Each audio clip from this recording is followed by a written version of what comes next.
Merhaba arkadaşlar, kanalıma hoş geldiniz. Her zaman olduğu gibi bugün yine çok güzel bir modelle beraberiz. Dilerseniz hemen başlayalım. Ama başlamadan önce kanalıma abone olup videolarımı beğenmeyi unutmayın. Evet, ben hemen başladım. Küçük bir parça şöyle hemen yerleştirmek istiyorum. Sizler de hazırsanız başlayalım arkadaşlar. Kenardan 6 tane ilmek, ipim kendi tarafımda olacak şekilde 6 tane ilmek öreceğim. Modelimizin ilk sırası, modeli yerleştirmeyi göstermek için 5 tane ters örüyorum.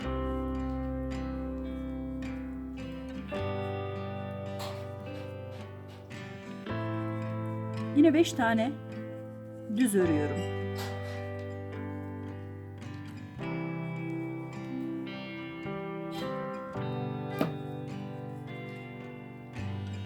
Altı tane ters yine kenarında olacak şekilde devam ediyorum.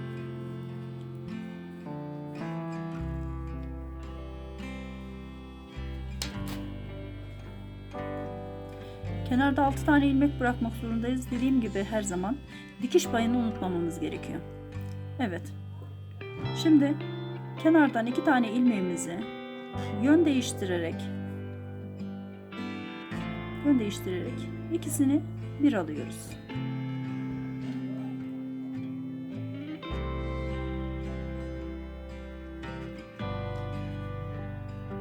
İkisini bir aldım, yön değiştirdim, ikisini bir aldım ve ilmeğim üstüne atıp bir tane düz ördüm. Şişin üzerine bir ilmek attım ve ikisini yine bir arada topladım, aldım.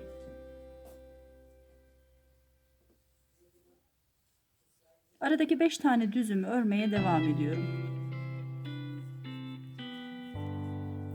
5 tane tersimiz var. Yine ikisini yön değiştiriyoruz. İkisini yön değiştirip topluyoruz ve ikisini bir alıyoruz. Şişin üzerine bir ilmek attık ve aradan bir tane düz örüyoruz. Şişin üzerine bir ilmek attık ve ikisini değiştirmeden topluyoruz. Kenarda kalan şu kenar ilmeğimizle birlikte 6 tane ilmeğimiz var. Normalde modelimiz 5 ilmek. Düz örüp çıkıyoruz orasını.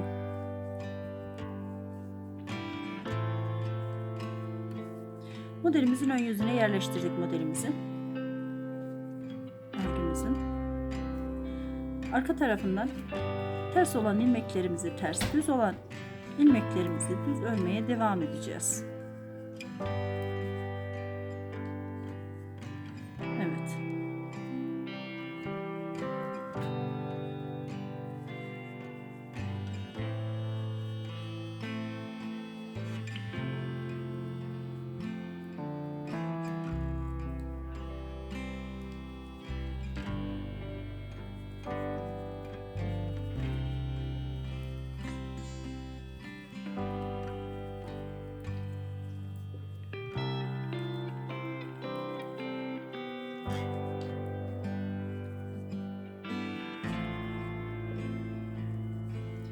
Şişin üzerine attığımız ilmeklerimizi de ipimiz kendi tarafımızda olacak şekilde örüyoruz. Bu her zaman böyle bu modelde. Modelimizin ön yüzüne geldik. Burada sadece düz örgü yapacağız.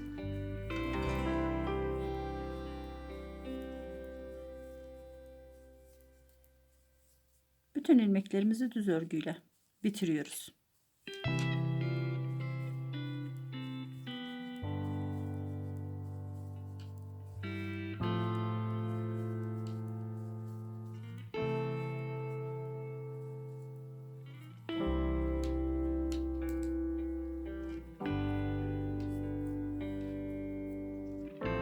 Şimdi kenardan 6 tane ilmeğimiz vardı.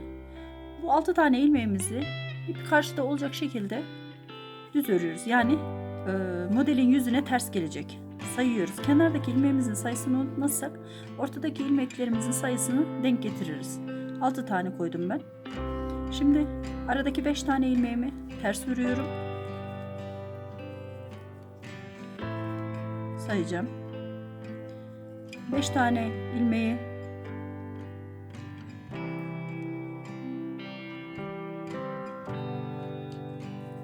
düz öreceğim.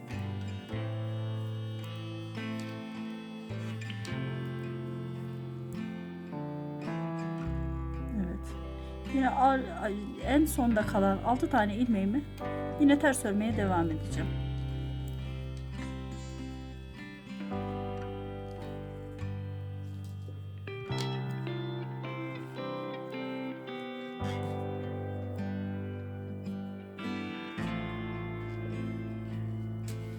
Kenardan ilk ilmeğimi boşaldım.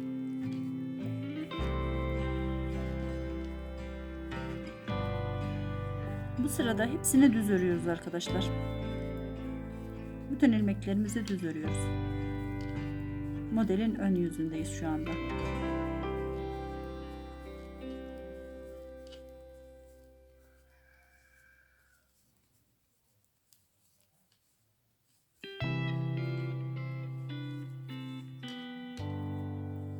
Arkasına geldik. Arkadan 6 tane ilmeğimizi ters yapıyoruz. Kenarda olduğumuz için. Kenar ilmeklerinin sayısını siz kendiniz belirleyebilirsiniz. 6 tane, 8 tane, o size kalmış. Aradaki 5 tane ilmeğimi ters örüyorum.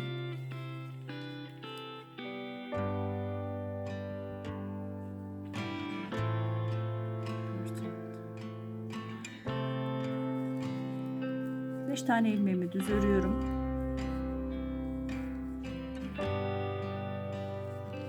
Kenarda kalan 6 tane ilmeğimi yine ters örüyorum. Yani modelimiz 5 ters 5 düz diye devam ediyor. Örgünün ortasında sadece kenar ilmeklerimizin sayısı fazla. Bu her zaman böyledir. Dikiş payını kesinlikle unutmuyoruz.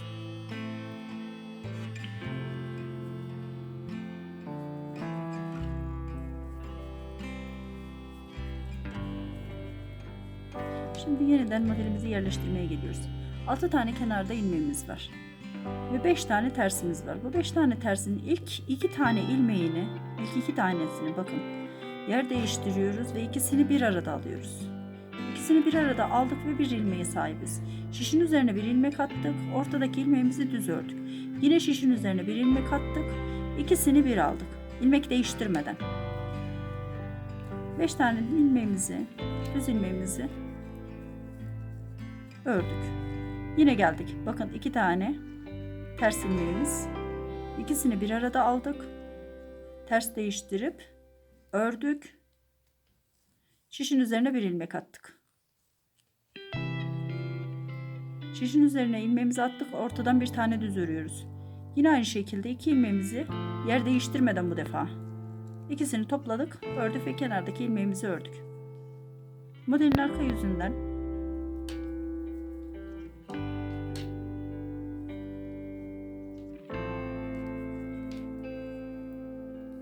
ilmeklerimizi örmeye devam edeceğiz.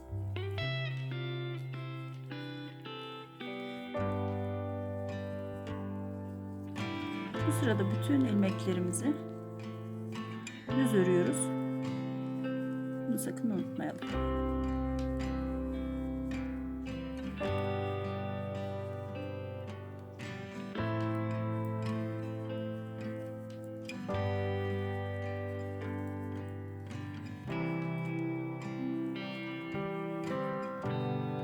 Modelin ön yüzüne geldik. Yine düz ilmeklerimizi süreceğiz.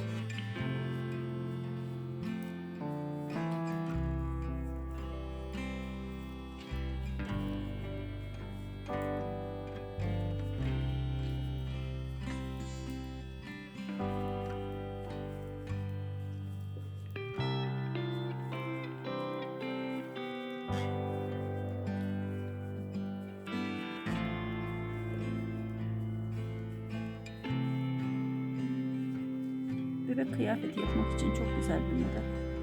Dümdüz durur. Hiçbir şekilde sizi yormaz. Kenardan 6 tane ilmeğimi ters örüyorum.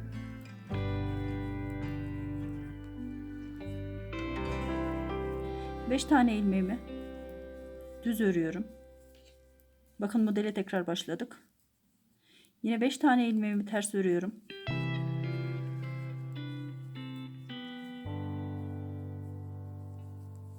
Kenarda kalan ilmeklerimi de neyi gösteriyorsa onu örüyorum.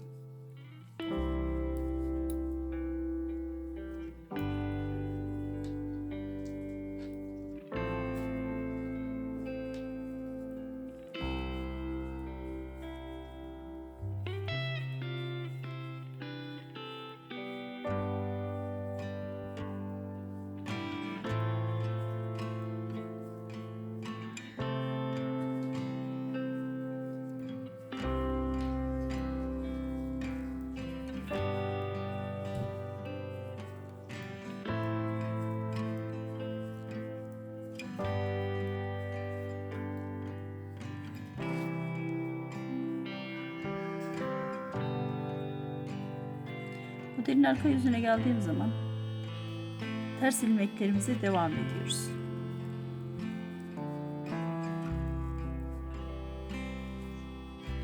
Burada 5 tane düz ilmek yapmak gerekiyor.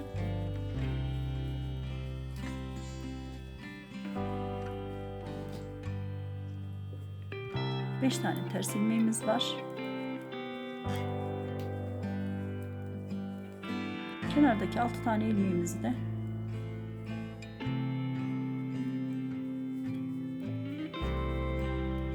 düz örüyoruz. Çünkü modeli yerleştirmeye başlayacağız artık yine. Bir defa daha göstereceğim. Açıklayıcı olsun diye.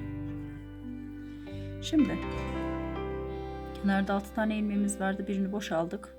2 ilmeğimizi şöyle şişimizle gevşettiriyoruz ve yer değiştiriyoruz. Kenardaki ilk iki ilmeğimizi.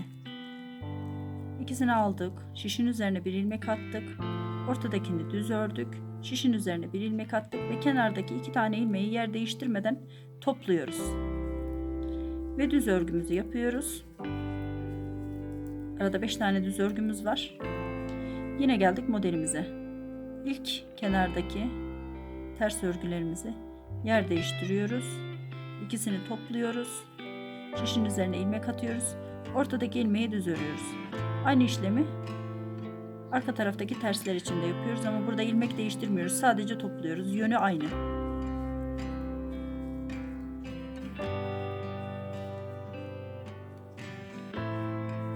Modelin arka yüzüne gelelim.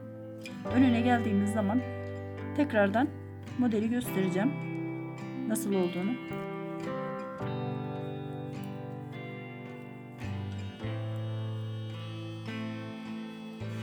Bütün ilmeklerimizi ip kendi tarafımızda olacak şekilde örüyoruz.